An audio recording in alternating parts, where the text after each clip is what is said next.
the home of inspiration every day. Most people give up on themselves easily. You know the human spirit is powerful. From news, countries across the globe have been hit by the COVID-19 virus. Views, there's a global trend to see an increase in GBV incidences, specifically domestic violence. sports, What's he say?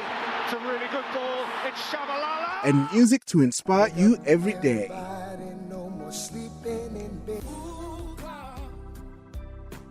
This is Vuka Online, your inspiration radio station. Good evening and welcome to another edition of The Cycle right here on Vuka Online Radio with me, your host, Mogale Mothale. Monday, the 31st of March, 2025. Thanks for streaming this evening. We always appreciate you for joining us every evening, every Monday from 6 until 7 p.m. And we also thank my colleague Mogale Mothale for the news. He will be coming back to bring you the latest in the news at 7 p.m. As I always say, that's what we do here on The Cycle. Apart from bringing you inspirational music, inspirational conversations, we always make sure that you get to be up to date with what is happening around you. Have you ever been in a situation where people are talking about something that you know for a fact that you should know about this, but you don't know about it? They are talking about things that you feel like, but how is it that I don't know? How is it that I don't know that Ibrahim Rasool has been expelled from the United States? Why is it that I don't know that Mapisa Ngapula, the former National Assembly Speaker, was in court last week? You know, these kind of things. I mean, how is it that I don't know that Bafana won against Benin last week 2-0? I mean, these are the stories that you should know. But because you don't maybe listen to Vuka Online Radio, that's why maybe you don't know about this. So please do listen to Vuka Online Radio and tell your friends to listen to Vuka Online Radio, because we will make sure that you are up to date with the current affairs. Mogale Mothale does that. We'll make sure that you know what's happening in the sporting world with Mahambuna every day from 3 p.m. You know, just to make sure that you are up to date with what is happening in the sport. So that's what we do on Vuka Online Radio. But tonight on The Cycle, I'm flying solo tonight. SCOPA, the Standing Committee on Public Accounts chairperson, Mr. Zonke Zosibi, was supposed to be joining me tonight, but he won't be able to join me tonight because something came up. He couldn't make it. So we are going to continue on The Cycle with some of the issues that I think we need to pay more attention to with regard to the work of SCOPA. Because when I first knew about SCOPA, it was when Temba Godi was the chairperson of that portfolio committee. I think he chaired that portfolio committee for about 10 years until I think he was replaced by Kuleko Hlengwa from the IFP, and now Zonke Zosibi. So the first time I knew about it was when Temba Godi was, the chair. And what was interesting about this was the oversight that they will do, and some of the people that they will call to Parliament to say, come and account on this. But I've always asked myself, if we have this body in Parliament, why is it that we still have municipalities that will pay people, they will say, quote unquote, by mistake? And I'm referring to the incident in the Owar Tambo district where somebody was paid by mistake 11 million rands in the Owar Tambo district in the Eastern Cape. Why do we still have municipal managers that are involved in corruption, mayors that are involved in corruption, incompetency? Why do we still have this lack of accountability if we have a body like SCOPA in Parliament that has the powers to can actually call a CEO of a state-owned entity. They can call the minister. They can call whoever they want to call to come and account. But it doesn't look like we have a handle on the issues that are plaguing us. So I thought that we need to have this conversation with Songezo Sipi, but unfortunately, he won't be joining us tonight. But through his office, he will be coming in the coming weeks. We will definitely make time so that he comes to the show so that we are able to have this conversation. But however, we are just going to, in the third part of the show, we are going to follow on their oversight work, which they undertook last week in the Eastern Cape, where they've been visiting Umkatuli, bulk water scheme, Zwelicha water treatment plant in the Eastern Cape. So we are just going to have a look at some of the work that they've been doing. And then I told you about the third part of the show, but I haven't even told you about what we are going to do in the first part of the show. As always, in the first part of the show, we will be looking into some key highlights of the week. These are the news that has kept us talking, so we are going to dive into those key highlights of the week. And then on the second part of the show, we will look into the water and sanitation in Daba, which took place last week in Midrand. So you can see the connection between the water and sanitation in Daba, as well as the work that SCOPA was doing in the Eastern Cape last week when they were doing oversight. So that's what is coming up on the cycle this evening. Let me tell you how to get in touch with us. And I'm sure by now you know we are at Vuka Online Radio on all our social media platforms, at Vuka Online Radio on Instagram, on Facebook, as well as on X. So please do get in touch, do follow us, do get in touch with us, and comments, talk to us about how you feel about the shows, how you feel about the content, so that we are able to improve where necessary. We are going to take a break. When we come back from the break, we are going straight into the key highlights of the week. Stay tuned. How do you know the life of personal coach you're about to work with is who they say they are? How do you know if they can do the job? At the Africa Board for Coaching, Consulting and Coaching Psychology, we can tell you. So, before you share your secrets and spend your money, check with us first. Visit www.abccccp.com or call us on 012-751-7608. The ABCCP, the professional body for coaches. Welcome back to The Cycle this evening with me, your host, Mogale Mothale, the show that comes to you every Monday from 6 until 7 p.m. On the show this evening, as I said, we will be looking at the work that SCOPA, the Standing Committee on Public Accounts, is doing, the oversight work, and some of the work that they do when they bring in ministers, mayors, and everybody else, whoever they want to bring into Parliament and account. We are going to look into their work. As I said, Songezo Sipi, who is the chairperson, was supposed to be joining me, but unfortunately, he will not be joining me this evening. But he did promise that he will be coming to the show in the coming weeks, and we are going to make sure that we bring him to the show, though, so that he's able to answer some of the questions that we have for him. Let's start with the key highlights of the week.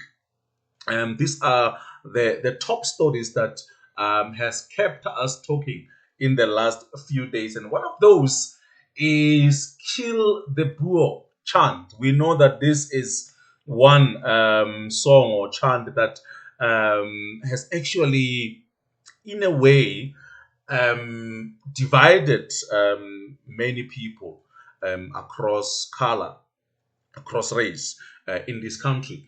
And this matter, actually, this song was actually a matter of a court battle between the EFF and AfriForum. Remember, the EFF won that case. In that case, it was declared that, or the court has actually found that the song does not constitute a hate speech, and it must be understood within the context of South Africa's political history, that this song seeks to address a system, not a person, not a group of people, not a particular race. So there's been a lot. I'm sure there's been a video of the former President Thabo Mbeki trying to explain that at the Truth and Reconciliation Commission. There's also been a clip of Peter Mugaba, who actually was the one who sang this song, trying to explain that this song does not target an individual or a group of people. This song seeks to target a system at a time.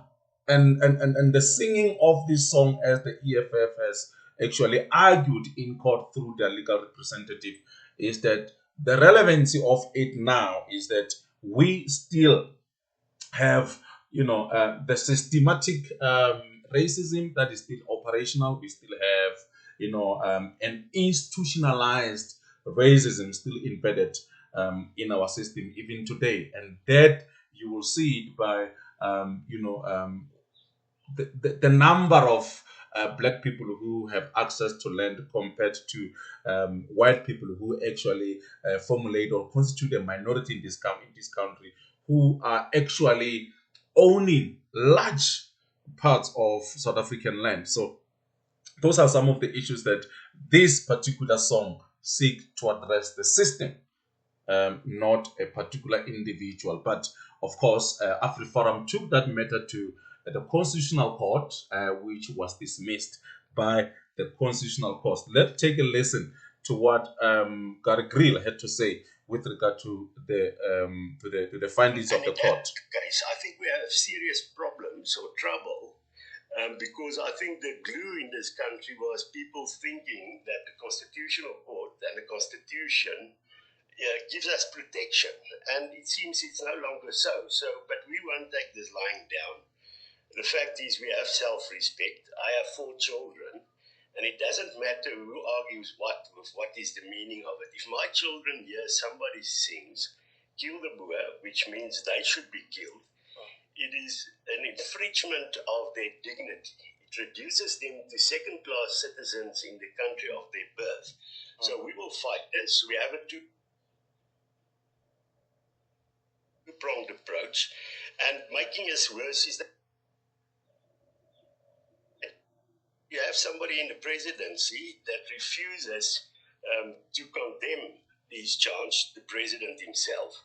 And then you have a minister in that presidency that blatantly lies, that seems to have no integrity, by saying AfriForum said things in a meeting that is not so. So yes, that was Gary Grill, responding to the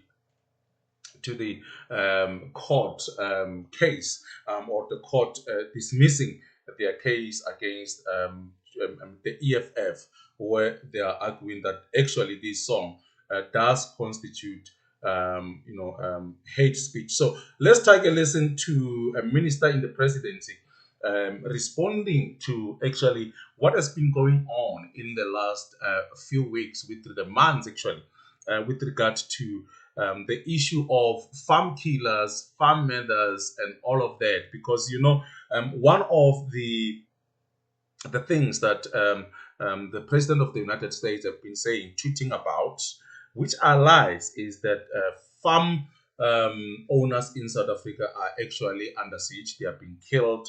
And AfriForum also have been saying that, because what Donald Trump had is what actually was said by the AfriForum. So they met, AfriForum together with the South African Police Services, to actually look at the numbers, and it is very clear that the numbers were incorrect, because they claimed that the official stats of the South African Police Services with regard to farm murders in South Africa is not accurate, it's incorrect. And they had to meet with the South African Police Services And according to the reports, is that they have considered that yes, what they said was wrong. The stats of the South African police services are indeed correct. That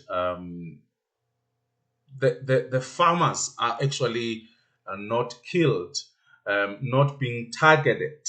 It's pure criminality. And in fact, in the last quarter, only one farmer was killed. Let's take a listen to the minister in the presidency, Kumbuzo Nchabeni, responding to this particular question.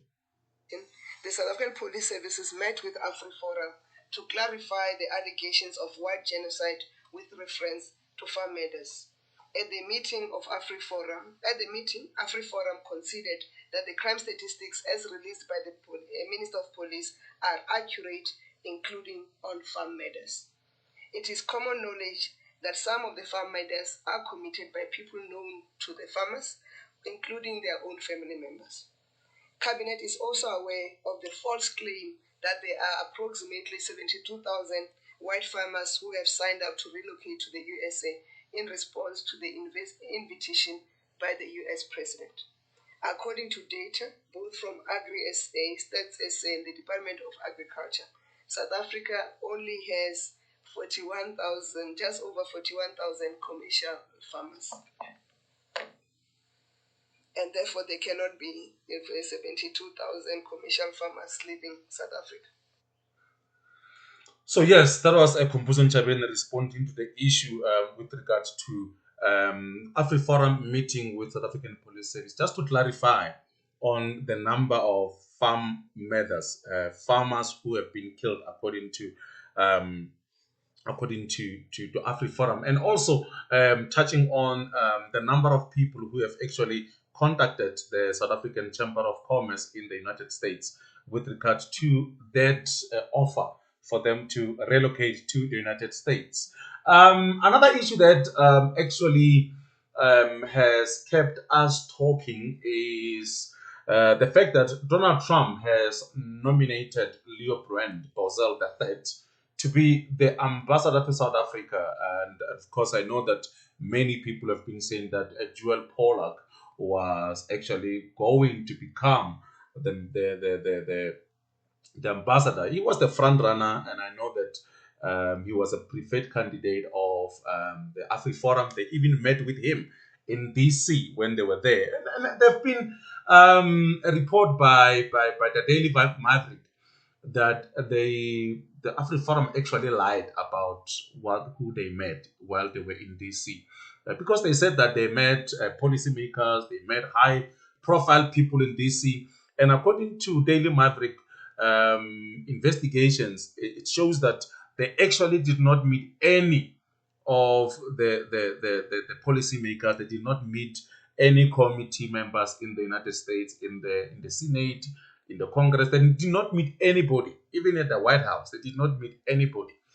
Yet they've been telling us all these lies that actually they met high-profile people in the United States. They met, congressmen and congresswomen, women, and they are making some serious inroads in terms of convincing the U.S. administration to be tough on South Africa, particularly the ANC leaders. So it is very clear from that report by the Daily Maverick that actually they lied, the AfriForum. So we're going to, I don't know why they did that, but anyway, this is where we are going to leave it for the key highlights of the week. After the break, we are going into just some quick reflections on the water and sanitation in Daba, which took place last week in Midrand. The president addressed that gathering. Pemi Matodina, the Minister of Water and Sanitation, was there, and also Salga was also in the house. So we are going to take a listen to some of the reflections from that particular Indaba that took place last week. We are back right after this short break. Stay tuned. The Africa Center for Work-Based Learning is a professional development center for professionals who aim to improve their professional standing. This means that the learning programs we run are more than just academic programs. They are work-based programs that focus on leveraging your current experience as a professional to build your overall profile. A year down the line, the Africa Center for Work-Based Learning is developing into a preferred center for professional development in Pretoria, with 8 professional development faculties including accounting, teaching, entrepreneurship, as well as IT and many more. For more information, go to acwbl.org or dial +27 12 751 7608. The Africa Center for Work-Based Learning, where work is learning.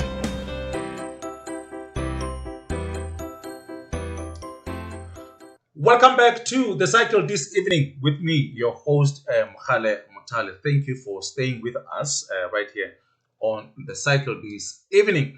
Just before we took a break, we were just looking at some of the key highlights of the week for the benefit of those who have just joined us.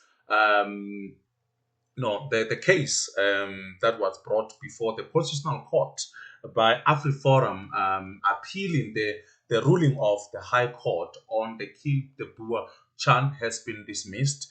And of course, it has angered AfriForum. They are saying that if need be, they will take this to the International Court, and they are not taking this lying low or lying down. So they are going to meet with their legal team to see what will be the next possible steps. Another story that we touched on was the nomination of Leo Brand Bosel III to be the ambassador to South Africa. At this point, by the way, we still don't know who will be the ambassador of South Africa to the United States. We know that last week the president welcomed the new ambassador to South Africa from Russia, I think also from Canada as well. So we still yet to see how will this work out in terms of who is going to be representing us in the United States. And many people have been saying that at this point we don't necessarily need someone who is ideologically orientated, if I can put it that way. We don't need someone like that. We need someone who is going to understand that at this point we need to do more of economic diplomacy, resurrecting that relationship between South Africa and the United States. But we are not there tonight. We are looking into the water and sanitation indaba that took place last week in Midrand. We know our water issues. I don't know how many townships in South Africa and in villages that goes without water every month, sometimes for about a week, 2, 3, 4 days. And Phemima Jordina, the Minister of Water and Sanitation, continues to maintain the fact that South Africa is actually not in a water crisis. In fact, she blames municipalities for failing to manage the resource and also to dealing with leakages and also billing administration. So that is something that I think we need to do. It's not for the first time we hear of this, because even the previous minister, even when Nombula Mkonyana was the Minister of Water and Sanitation, this was the issue of leakages, and it doesn't look like we are winning on that battle. We are still talking about leakages even today. The billing administration, the city of Johannesburg, even when Herman Mashaba was the mayor, this was the issue. We are still talking about it even today. Why are we failing? So let's take a listen to Minister Phemima Jordina talking about this. Very much to you, Karenda, and the viewers. Indeed, I'm not blaming them, but I'm putting the mandate squarely on their shoulders, because the Constitution so says we have no crisis in terms of water supply, in terms of water resource. We have enough water. The reason why you see water running down the street is because we've pumped that water, but that water does not go to intended beneficiaries, because there are leaks, there are illegal connections, there's vandalism, and therefore municipalities have a role to ensure that they close the leaks, they disconnect illegal connections, they bill people correctly. Even the water tanker mafias, they go to those reservoirs, take water, don't pay municipalities. So municipalities are unable to collect any revenue, but they we bill them for the water that we've given to them, but it is their duty to ensure that they fix the water infrastructure and collect money. I'd like to also bring in the Deputy Minister into this conversation. Your challenge is to actually try and get municipalities to spend money on infrastructure maintenance. Tell me about this. Minister Majodin has identified that there are financial crises in municipalities and operational crises. She has identified 100 of them that are worst performing out of the 144. Therefore, the issue around the financing, to say they must ring-fence their financing from the traditional financing, which are the grants that they are abusing, the money that is coming from the water sales must be ring-fenced into a separate account so that they can be a disclosure to be able, one, to fix the infrastructure minister is speaking about, but secondly, to pay the creditors. They must pay the water boards, and the water boards in turn must be able to pay the department, but more importantly, they must start to invest in new infrastructure for the growth in terms of population and the growth in terms of the GDP. That's why the Minister is insisting that one of the issues is about the debt management in terms of paying off what were owed, but more importantly, the money can be used that is actually meant for water for other activities. Yes, so that was Deputy Minister of Water and Sanitation, Minister Mahlobo, also the Minister of Water and Sanitation, Minister Phemi Majodina. Let's take a listen to the President talking about the water mafia, saying that this is one issue that we need to deal with. People who make it their business to go and cut water lines, to create businesses for themselves so that they can cut water in trucks and tanks to our people. Now, that is the criminality that has now entered the water space.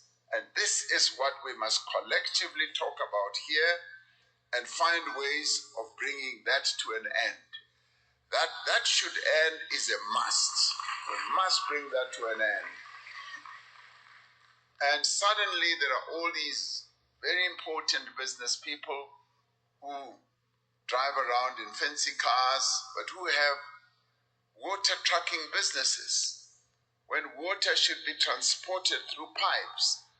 No, what they do, they get their henchmen to go and cut the water lines and then make sure that there's failure by the local authority to deliver water, leading to the alternative of relying on them to transport water because they make money out of transporting water.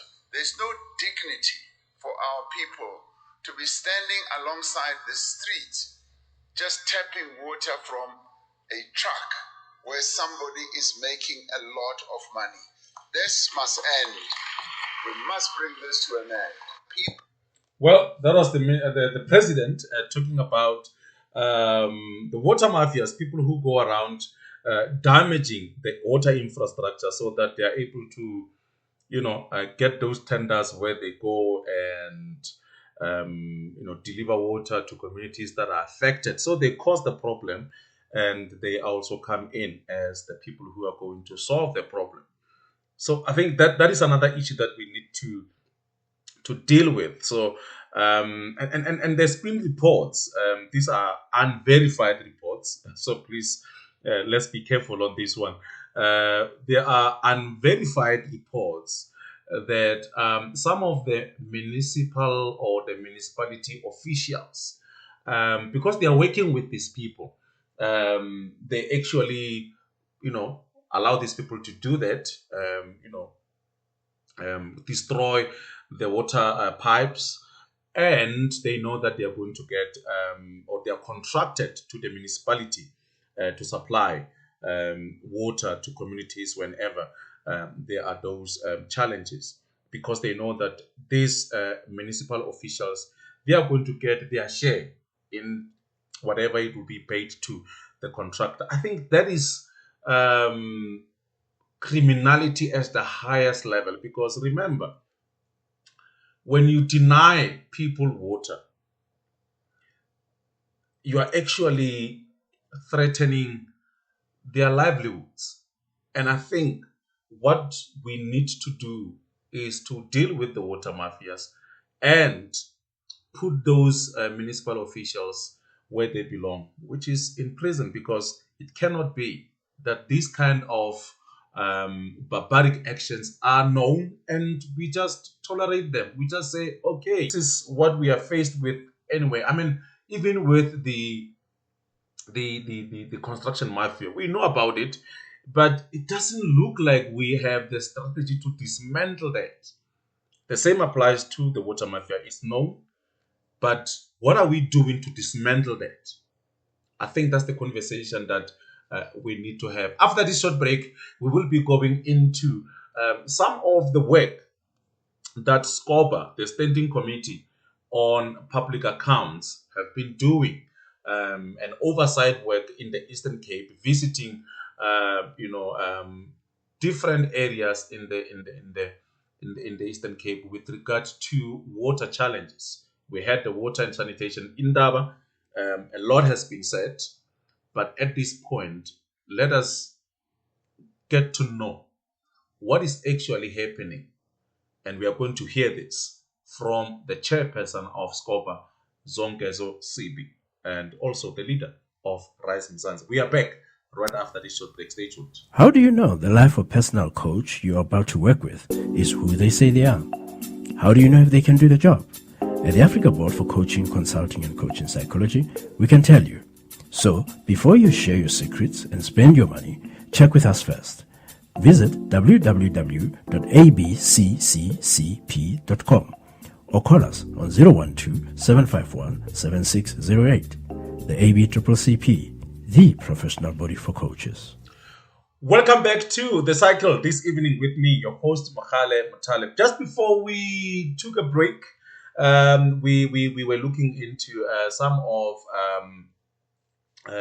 the reflections from the water and sanitation in Daba that took place in the Eastern Cape, and in Johannesburg, right here in Johannesburg in Midrand, last week.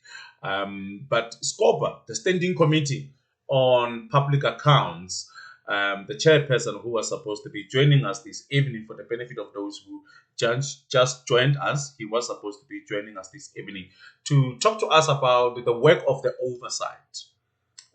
Generally, not necessarily with a special focus on issues of water that we are focusing on tonight, but generally, what is this committee seek to achieve? And what powers does this committee have? And also try to help us understand why is it that we still have these kind of challenges in our municipalities when we have a committee like this one that oversees the financial statements of Fetahomutu as a municipality, City of Johannesburg, Department of whatever.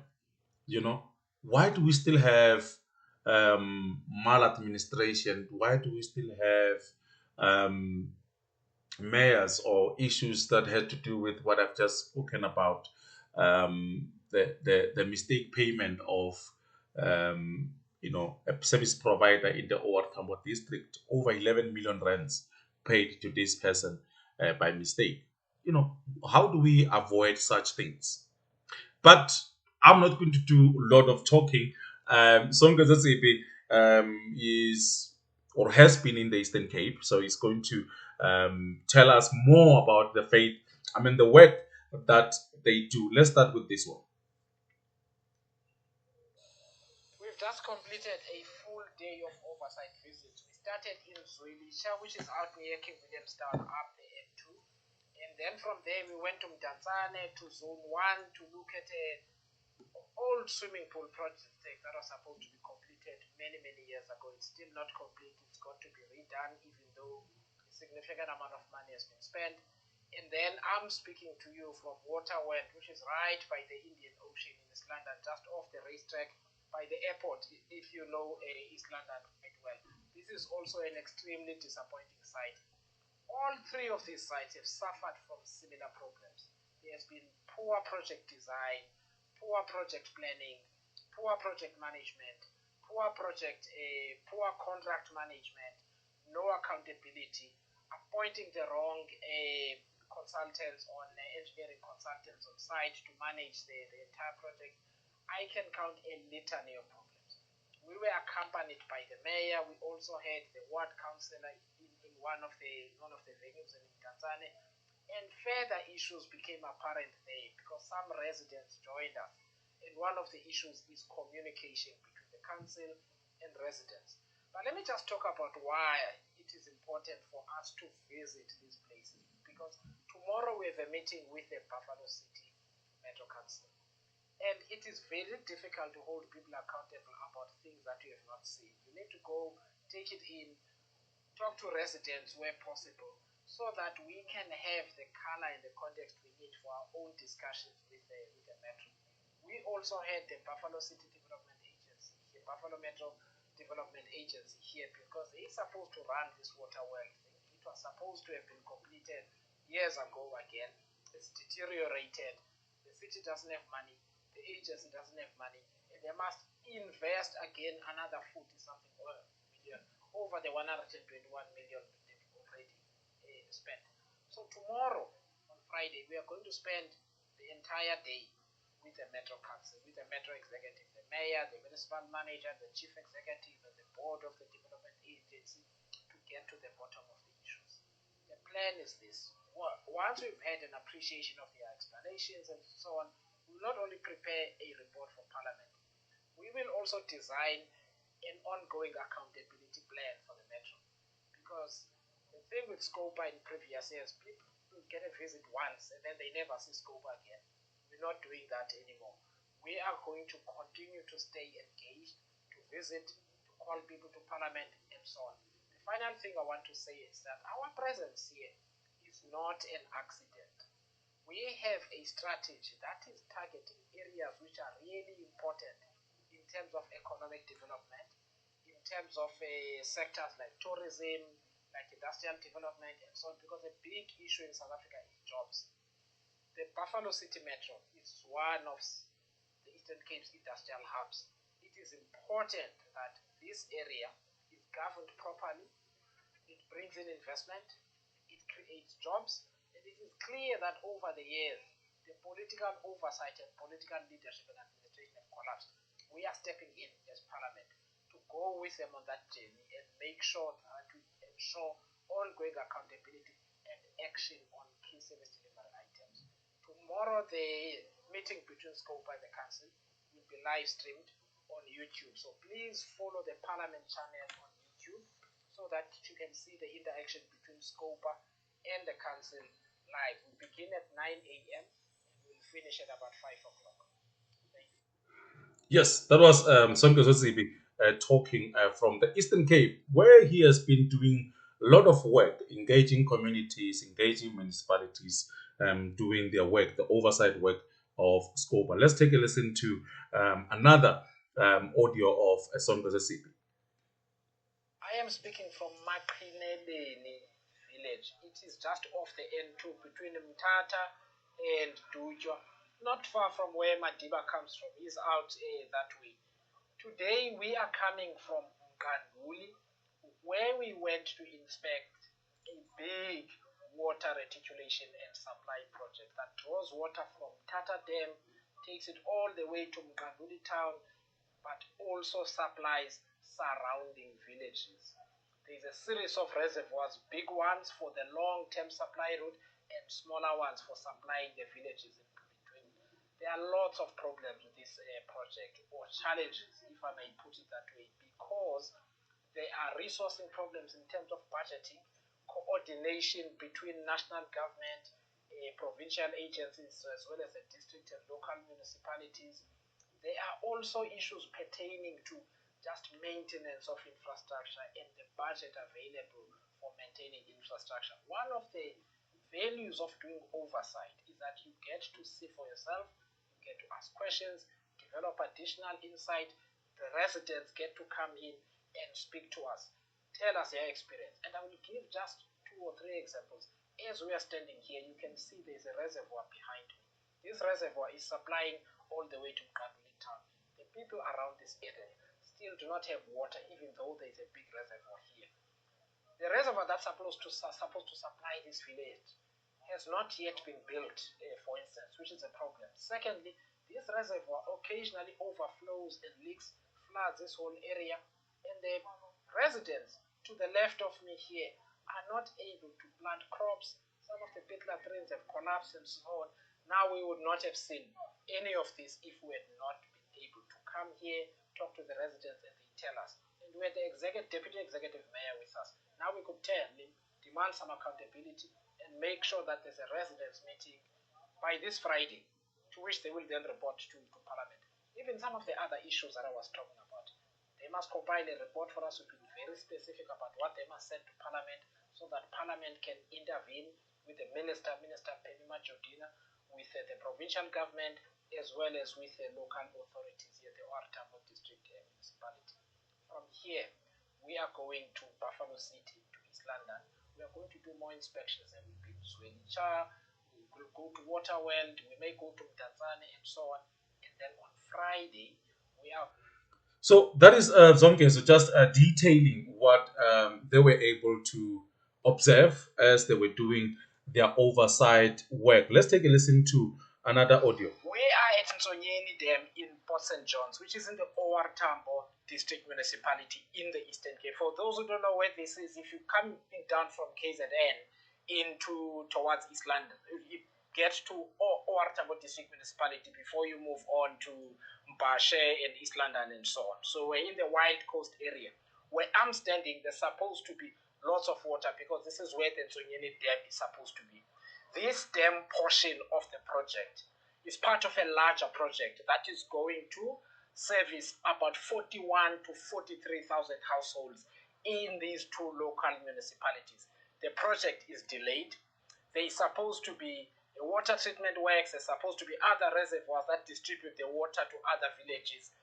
Those have been completed or near completion, but the big delay is where we are standing right now, because the dam has fallen into problems with contracting, with community issues, with litigation, with problems at the municipality where there were 2 councils and the budget was unfunded, etc., etc. Basically, it's a disaster, and we're going to talk to the mayor about that tomorrow on Tuesday. Before we came here, we were in Lusikisiki, which is out that way, where we inspected the sewerage works project. So Lusikisiki is a legacy town. It does not have a town-wide sewerage system. It's being installed after the fact. 3 phases. The 2 phases have been completed with some problems, but they've been completed. Phase 3 is the one that just had lots of problems. The contractor has been dismissed because the contractor ran into cash flow problems. They couldn't pay employees. They couldn't pay for the site on which they were operating. They purchased a lot of materials. They're still on site. Shrubs and things are growing around them and so on. What we're going to do on Tuesday, tomorrow, is that we're going to be in council chambers in Mthatha, or Tambo District Municipality, where we will have the mayor, the members of the mayoral committee, as well as other engineering and infrastructure officials to get some accountability. That will be streamed live on YouTube, so please have a look on the Parliament channel. So yes, you can see that Zonke has been quite busy last week in the Eastern Cape, and I think listening to what Pemima Jodina has been saying, and the Deputy Minister, Mahlobo, with regard to where we are in South Africa in terms of water supply, water infrastructure, and listening to Zonke, you can see, or you can tell that we really have serious issues. We really have serious challenges that need to be dealt with, and in most cases, it's just lack of accountability, lack of monitoring. I mean, you look at, you listen to some of the things that he has said with regard to the dam that was not completed. You listen to what he said with regard to there was supposed to be a reservoir in Zwelicha. It's not there. That is meant for the people of Zwelicha, but there's a reservoir that supplies other communities outside of Zwelicha. So that shows you that there's been lack of planning. And I think something needs to be done with that. Unfortunately, we have run out of time. So this is where we are going to leave it for the cycle this evening, unfortunately. But the cycle will be back next week, Monday, from 6 until 7 p.m. From me, it's a good evening. Have a wonderful week ahead of you, and God bless you. Up next is Mogale Mothale with the latest in the news. The home of inspiration every day. Most people give up on themselves easily. You know the human spirit is powerful. From news, Countries across the globe have been hit by the COVID-19 virus. views, There's a global trend to see an increase in GBV incidences, specifically domestic violence. sports, What's he say? It's a really good ball. It's Shabalala. and music to inspire you every day.